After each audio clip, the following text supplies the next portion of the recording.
F A T F کے حوالے سے منی لانڈرنگ کے بل سینٹ کے اندر مسترد ہو چکے ہیں، اور سینٹ کے اندر جب یہ بل مسترد ہوئے تو ان کا رد عمل جو سامنے آ رہا ہے، وزیر اعظم صاحب نے کہہ دیا کہ میں تو پہلے دن سے ہی کہہ رہا تھا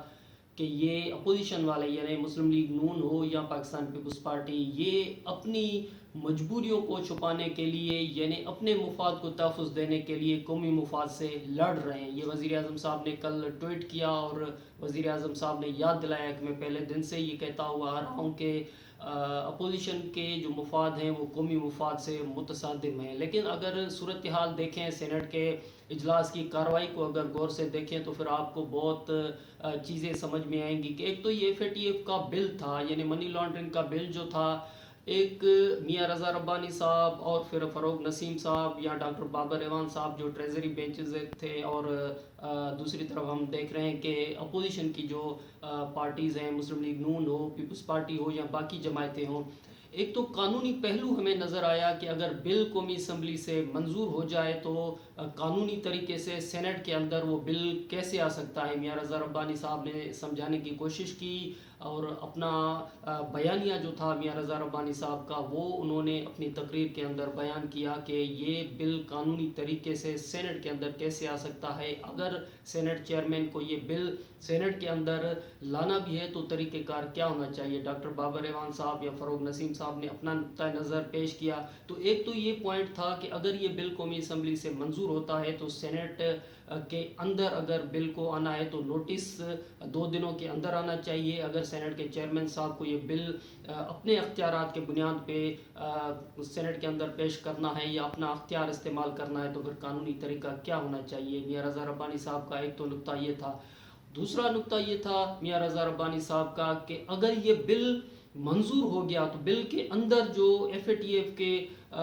بل کے اندر، منی لانڈرنگ کے بل کے اندر جو نکات ہیں وہ ایسے نکات ہیں کہ بالکل ایک پیرالل ایک سسٹم بن جاتا ہے کہ اگر آپ وکیل ہیں اور آپ کے پاس کوئی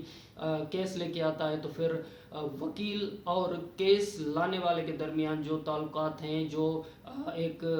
راز کی بات کہہ لیں، کیس کے متعلق بات کہہ لیں، یا پھر جو وکیل اور کیس لانے والے کے حوالے سے صرف نہیں، بلکہ اگر آپ کہیں پہ جولری کا دکان کھولے ہوئے ہیں اور کوئی جولری آپ سے لینے آتا ہے، پھر بھی آپ کو تمام تر چیزیں جو ہیں وہ صرف گراہک اور دکاندار کے درمیان نہیں بلکہ وہ آپ کو پبلک کرنی پڑے گی قانونی نقطۂ نگاہ سے۔ یہ ایف اے ٹی ایف کے منی لانڈرنگ کے بل کے حوالے سے یہ تمام تر چیزیں جو تھی وہ میاں رضا ربانی صاحب سینٹ کے اندر بیان فرما رہے تھے۔ تو دوسرا نقطہ یہ تھا کہ یہ بل پاس ہونا بھی چاہیے یا نہیں ہونا چاہیے۔ تیسرا نقطہ اس کے اندر یہ تھا کہ تمام تر اپوزیشن کی جو تقاریر سامنے آ رہی تھی، ایون جو ٹریزری بینچز سے اگر کہہ لیں، ڈاکٹر بابر ایوان صاحب ہوں یا فروغ نسیم صاحب ہوں، ان کی تقاریر کو ویلکم کیا جا رہا تھا کسی حد تک۔ مشاہد اللہ خان صاحب کو میں کوٹ کر رہا ہوں کہ ان کا کہنا تھا کہ بہتر تقاریر ہیں، ان کا رویہ مثبت ہے۔ لیکن بنیادی فرق کیا تھا؟ بنیادی فرق یہ تھا کہ سینٹ کے اندر جو لیڈر آف دی ہاؤس ہیں ڈاکٹر شہزاد صاحب، ان کے حوالے سے اعتراض مصطفیٰ نواز کھوکھر صاحب نے کیا کہ جی ڈاکٹر بابر ایوان صاحب نے جو خطاب کیا ہے اور اپوزیشن سے تعاون مانگا ہے، اپوزیشن کی تعریف کی ہے، لیکن اگر دوسری طرف ہم دیکھ رہے ہیں کہ عمران خان صاحب کی پارٹی سے ہی تعلق رکھنے والے، اور صرف پارٹی سے نہیں بلکہ سینٹ کے اندر لیڈر آف دی ہاؤس بھی ہیں ڈاکٹر شہزاد صاحب، ڈاکٹر شہزاد وسیم صاحب، تو ان کی اگر تقریر دیکھیں تو وہ تنقید کرتے ہوئے نظر آتے ہیں، یعنی آصف زرداری صاحب پہ اور شہباز شریف صاحب پہ۔ تو مصطفیٰ نواز کھوکھر صاحب کا یہ کہنا تھا کہ ایک طرف آپ سپورٹ مانگتے ہیں منی لانڈرنگ کے بل پہ، اور دوسری طرف تقریر بھی آپ اچھی کر لیتے ہیں ڈاکٹر بابر ایوان صاحب کے حوالے سے اور فروغ نسیم صاحب کو اگر سامنے رکھیں، لیکن دوسری طرف سے لیڈر آف دی ہاؤس وہ تنقید کرتے ہوئے نظر آ رہے ہیں، وہ ہماری لیڈرشپ کو تنقید کا نشانہ بنا رہے ہیں۔ تو اسی صورتحال میں پھر ہم کیا کریں جب آپ کا بیانیہ ایک نہیں بلکہ دو بیانیے ہیں، قومی سلامتی کا بیانیہ بھی ہے اور تنقید کا بیانیہ بھی ہے،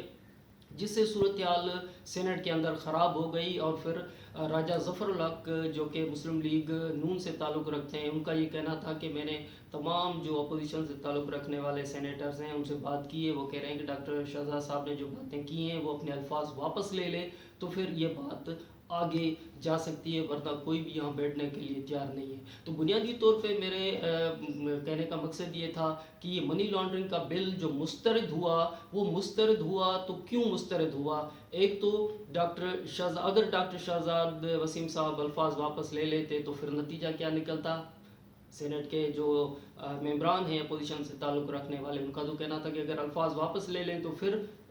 کوئی گاڑی آگے چل سکتی ہے۔ دوسرا نقطہ یہ تھا میاں رضا ربانی صاحب کا کہ اگر یہ بل منظور ہوا تو آپ دیکھ لیں کہ اس بل کے اندر نقطے بنیادی طور پہ کیا کیا نکات پیش کیے گئے ہیں، اور یہ بالکل پیرالل سسٹم ہو جائے گا، پھر کیسے ملک کی اکانومی آگے جا سکے گی، یا ملک کیسے آگے جا سکے گا۔ تیسرا نقطہ یہ تھا کہ قانونی طریقہ ہی غلط تھا۔ سینٹ کے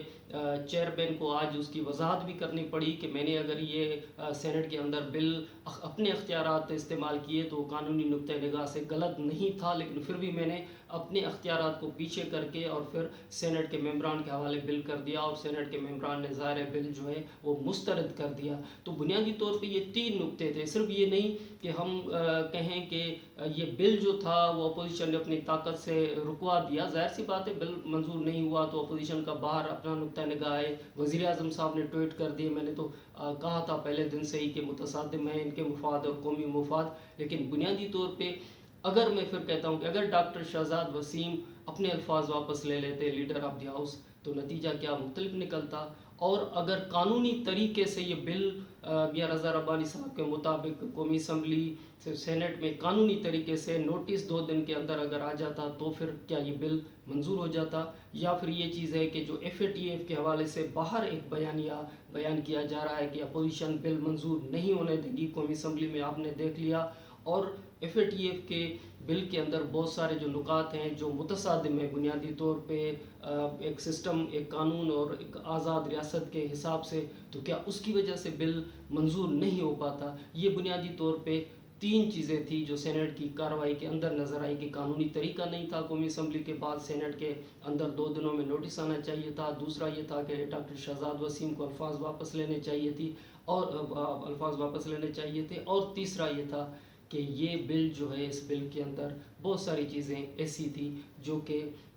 یہ کہہ لیں کہ ہم کوئی اور آگے FATF سے بھی آگے اضافی آگے جا رہے تھے جس کا ہمیں نقصان ہوتا ہے۔